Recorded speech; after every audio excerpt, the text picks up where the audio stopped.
My son slapped me and said, "This isn't your home anymore. Get out." Right after my husband's funeral. So I did. I left. I didn't argue. I didn't scream. I didn't tell anyone what I was carrying when I walked out that door. They thought the story ended there. It didn't. My name is Marlene Hart. I'm 66 years old. I live in a small lake town in the Upper Peninsula of Michigan, where winters feel endless and people still slow down for funerals. I have one son. His name is Caleb Hart. And until 2 weeks ago, I had a husband, Glenn Hart. We spent 34 years together, 34 winters, 34 years of bills, arguments, laughter, and the quiet routines that turn a house into a life. Glenn didn't die suddenly. He faded slowly. Cancer. Months of treatments that worked just enough to keep us hopeful, and then stopped working at all. The house was full the day of the funeral. Casseroles stacked on the counter, coats thrown over chairs. People whispering like grief might overhear them. Glenn's casket sat in the living room, 5 feet from the couch we bought after our 10th anniversary. I was at the kitchen sink, rinsing a coffee mug that hadn't been used, when I heard Caleb behind me. "Mom." I turned, expecting something. A hug. A look that said, "We'll figure this out." Instead, he was standing in the hallway, blocking it. His wife, Tessa, stood just behind him, arms crossed, watching. Caleb didn't raise his voice. "You need to leave," he said. I laughed once, confused. "Caleb," I said, "this is my home." He shook his head. "It was Dad's," he said, "and Dad's gone." My chest tightened. "I'm still here," I said. "I'm your mother." That's when his voice changed. Flat. Hard.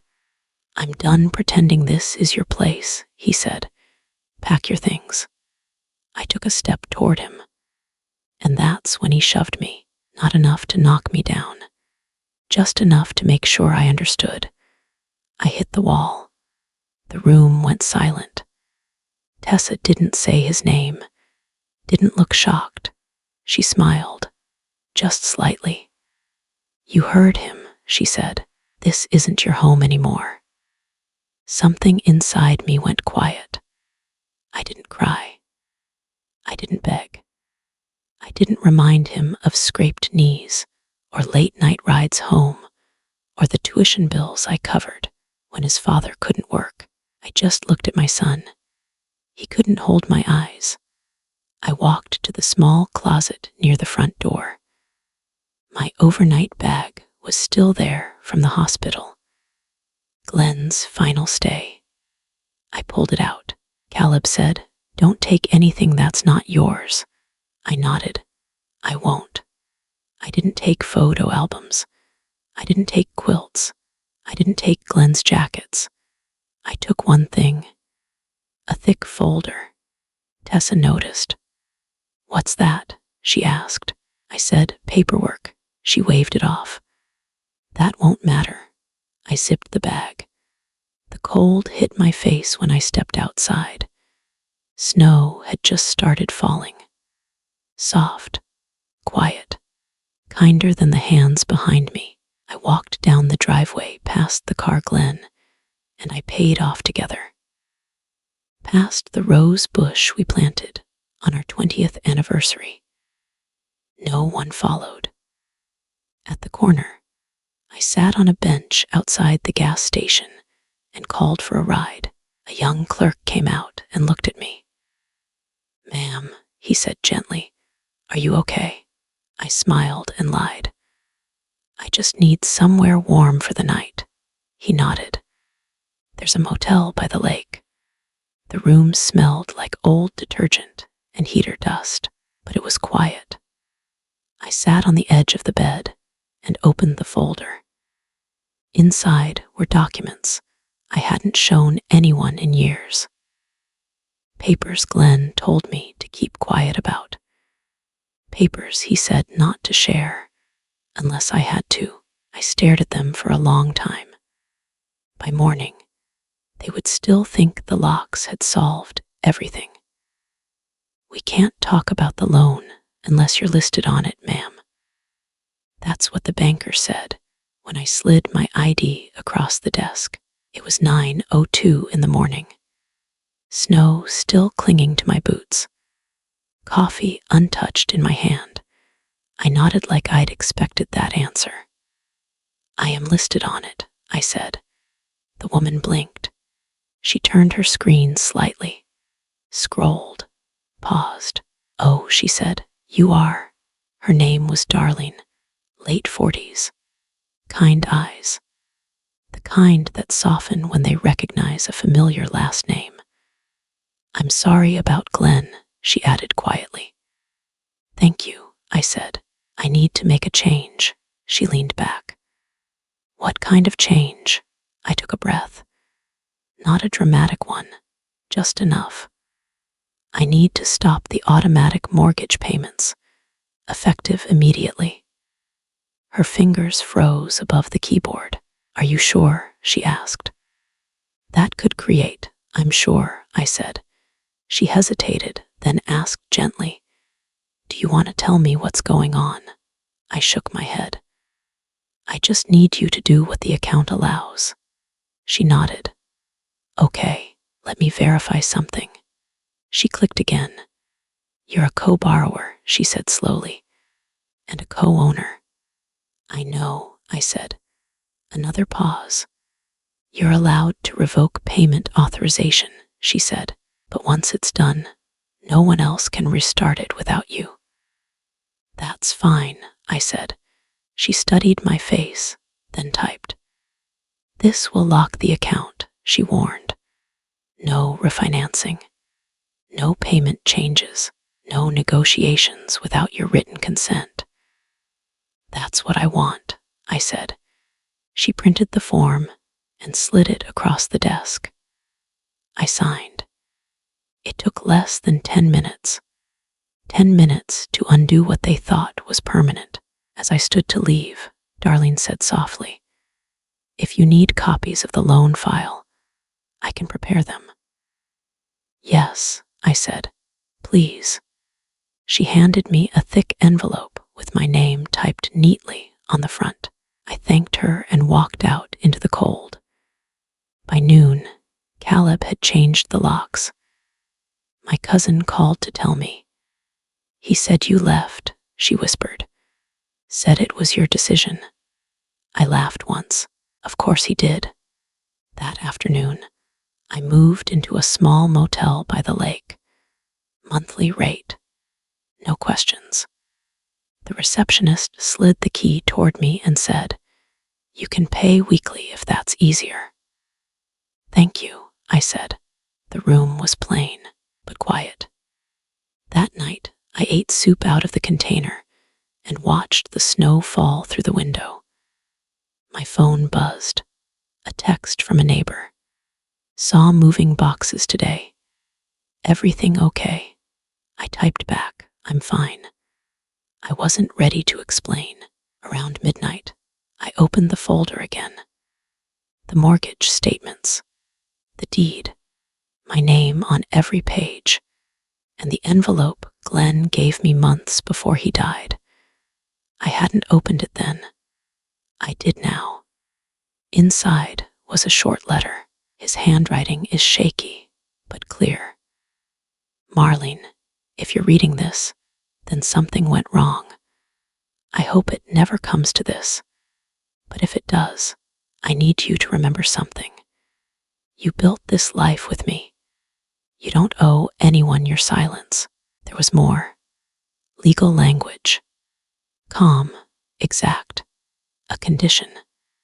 If our son ever tried to force me out, if he ever treated me like I didn't belong, things would change. I folded the letter carefully and put it back.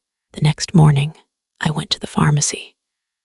While I was waiting, the girl behind the counter leaned in. "Mrs. Hart," she said, lowering her voice. "I saw Tessa's post." My stomach tightened. "What post?" I asked. She turned her phone toward me. There it was. My living room, my curtains gone. Glenn's chair missing. Caption: "Fresh start. Finally." I nodded and handed the girl my receipt. Outside, I sat in my car for a long moment before starting the engine. They really thought it was over. That evening, my phone rang. "Caleb." I let it ring twice. Then I answered. "Mom." His voice sounded smaller than I expected. "We got a letter from the bank." I said nothing. "It says the payment didn't go through," he continued. "It says the account is locked." Still quiet. "Did you do something?" he asked. "Yes," I said, a sharp inhale. "Why would you do that?" he asked. "We're going to lose the house." I waited a beat. "You told me it wasn't my home," I said. "That's not what I meant," he said quickly. "You know that." "You said it," I replied, "and you changed the locks." He lowered his voice. "Tessa was upset. Everything was chaotic. Dad just died." "And I didn't?" I asked. Silence. "Just tell the bank it was a mistake," he said. "We can fix this." "I can't," I said. "Why not?" he asked. "Because it wasn't a mistake," I said. "It was a choice." He started crying. I could hear it. "Please," he said. "I don't know what to do." I closed my eyes. "You should have thought about that before you told your mother to get out," I said. Then I hung up. That night, I slept for the first time without jumping at every sound. Not because I felt safe, but because I knew something had shifted.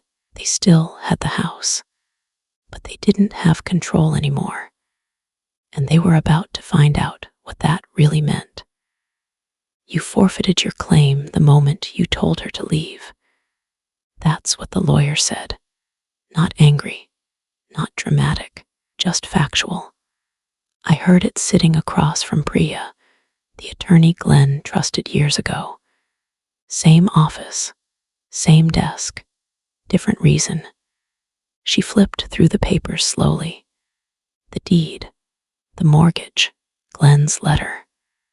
Then she looked up at me. "Marlene," she said, "your husband planned for this." I swallowed. "Planned for what?" She tapped the page. "For you not being trapped."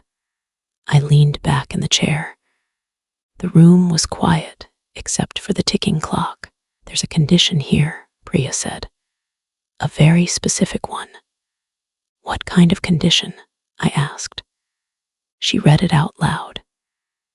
"If the heir attempts to intimidate, remove, or dispossess the surviving spouse from the marital residence." She paused. "All rights tied to the property transfer immediately." I stared at her.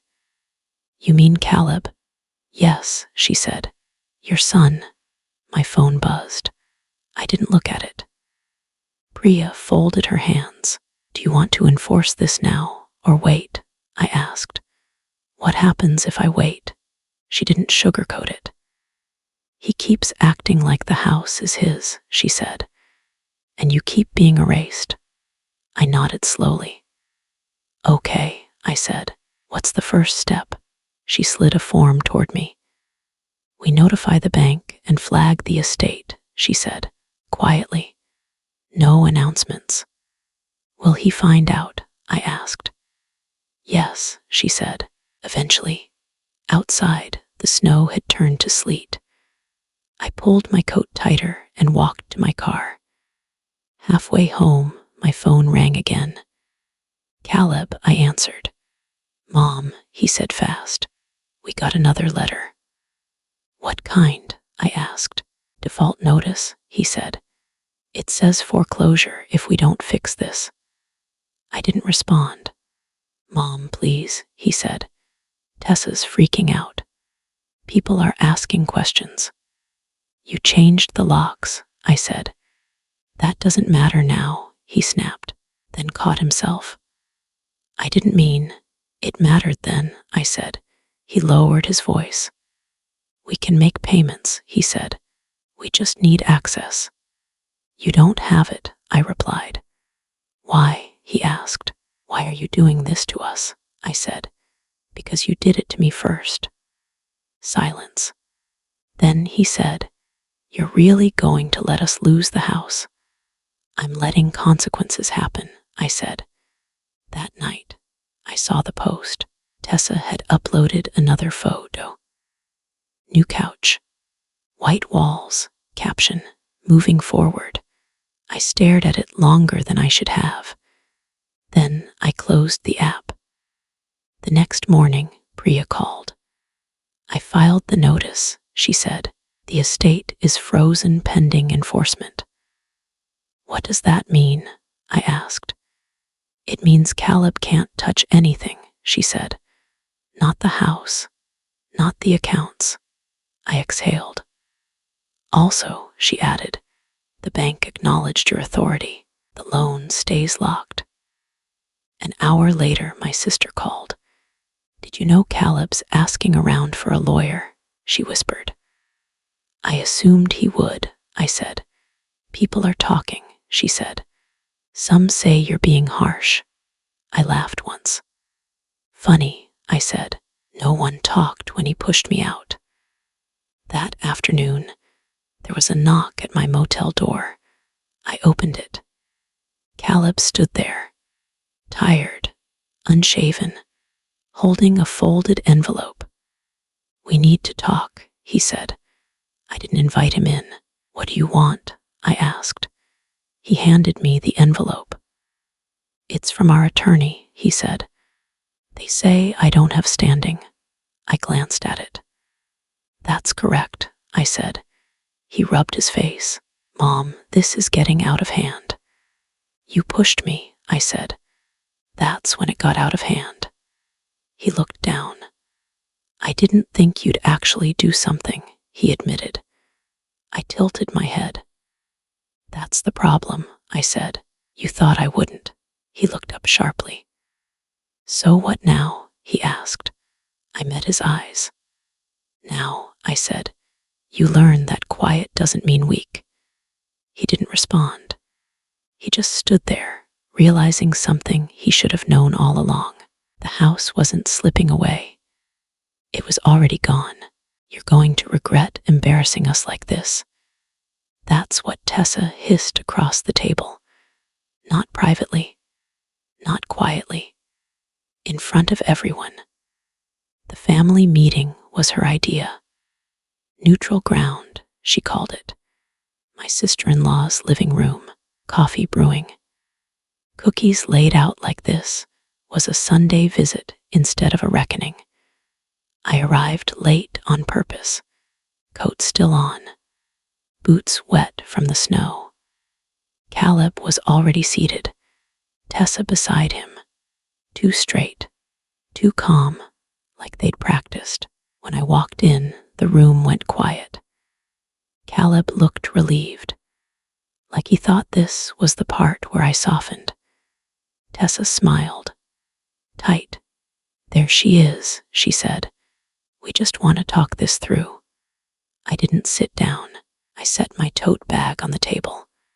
Caleb frowned. Mom, what are you doing? I reached inside and pulled out the first document. The deed. Then the mortgage. Then the letter Glenn wrote. One by one, I laid them out. No speech, no build-up. Paper makes its own noise when it lands.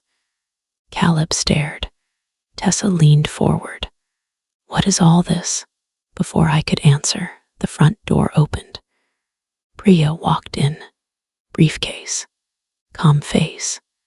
I'm sorry I'm late, she said. Traffic. Tessa's smile vanished. Who is this? She asked. Priya set her bag down. I represent Marlene Hart.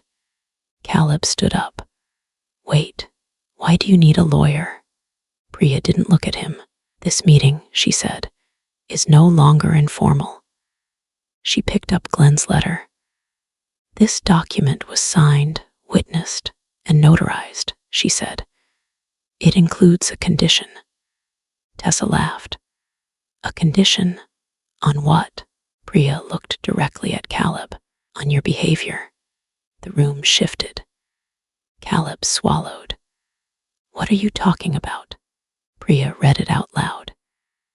If the heir attempts to remove, intimidate, or dispossess the surviving spouse from the marital home, she paused.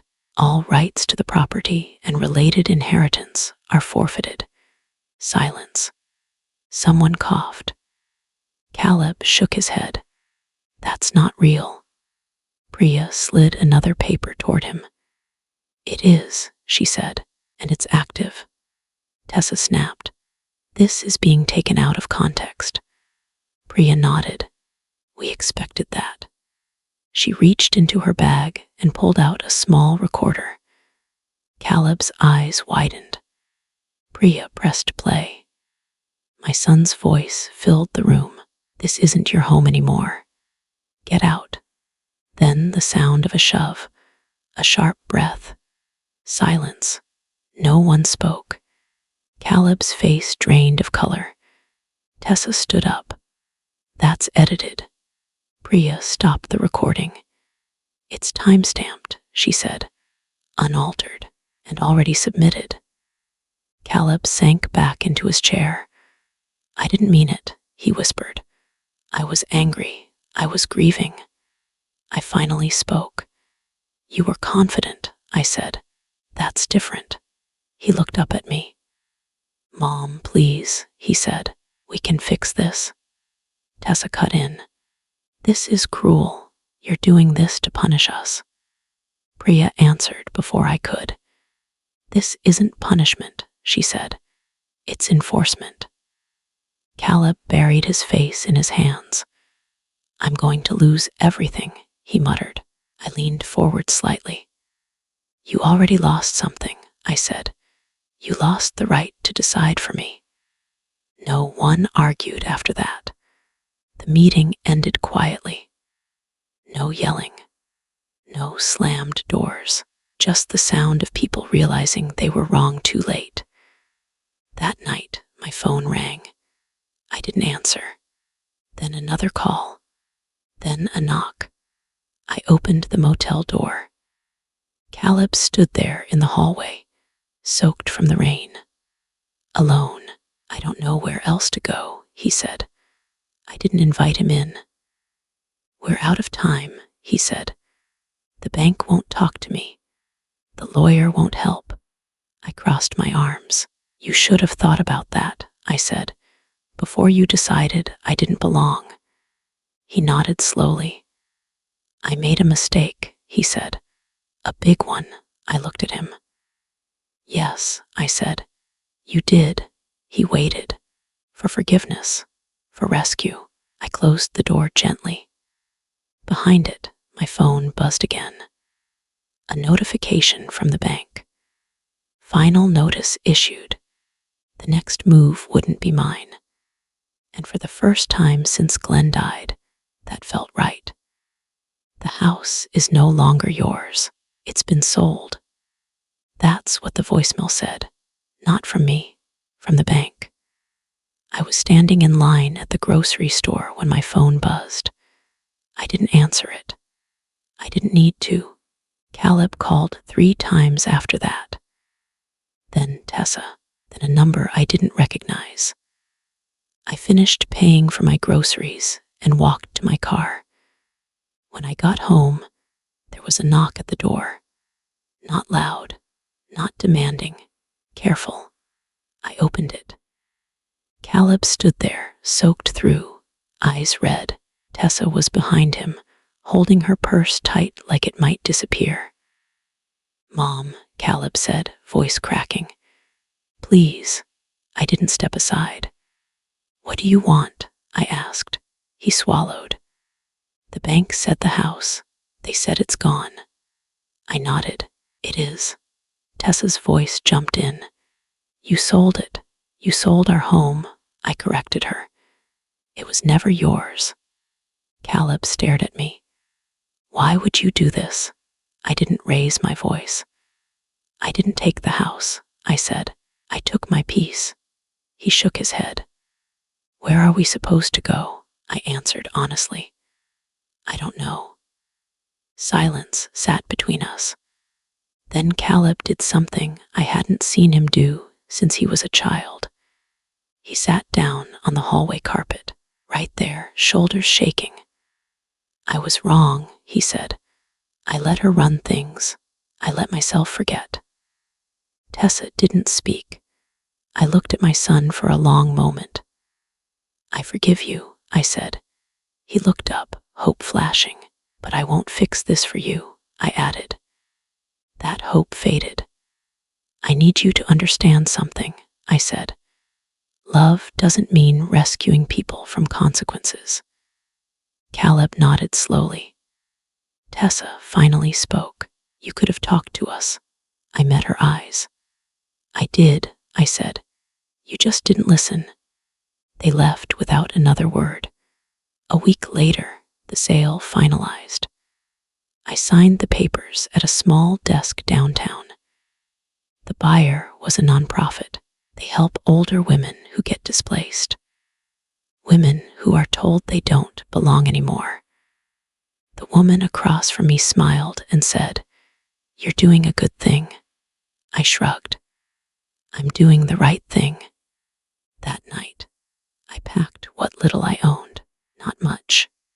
A photo of Glenn smiling in the garden. A blanket I made during chemo. The folder. I drove north, farther than I'd planned. I found a small cabin near a lake. No upgrades. No view worth posting. Just quiet. The first morning there, I stood on the porch with coffee in my hands. Mist rising off the water. No voices behind me. No doors slamming. I slept through the night, for the first time in years. A few days later, Caleb texted, I understand now. I'm sorry. I didn't reply right away. Then I typed back one line. Take care of yourself. That was enough. Sometimes I think about the house, the walls, the years. Then I remember. What I lost was made of wood. What I gained was made of truth. And truth doesn't shout. It waits. If you've ever been pushed out of the life you helped build, if someone tried to erase you quietly, remember this. Silence isn't weakness. Sometimes silence is preparation, and sometimes walking away is how you finally come home.